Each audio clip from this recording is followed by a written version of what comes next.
ছিড়াইছিলাম, সূর্য আজকে আমি তোমাকে হুকুম করলাম তোমার মুখগুলি সব জমিনের দিকে উদ্ভূত করে দাও, উদ্ভূত করে দাও। হে বরফ শ্রেণী ফেরেশতারা, বরফ শ্রেণী বন্ধ করে দাও। হে সূর্য, তোমার যত তাপ আছে সমস্ত তাপগুলো নিয়ে জমিনের দিকে যাইতে থাকো। কিতাবে লেখা আছে 1 হাত বা 100 হাত উপরে সূর্য চলে আসবে, সূর্যের তাপের চড়ে মাটিগুলি তাওয়ার মতো লাল হয়ে যাবে।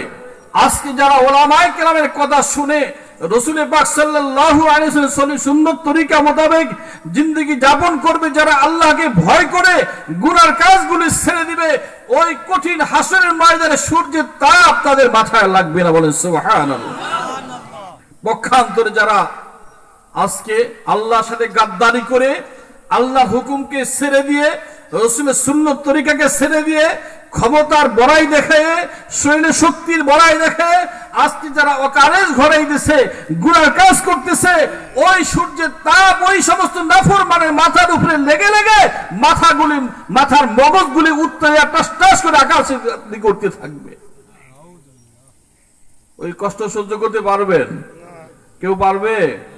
আমার যে বাবাজিরা এখনো মাহফিল আসেন না, অনুরোধ করতে চলে আসেন। কেউ কষ্ট সহ্য করা যাবে না।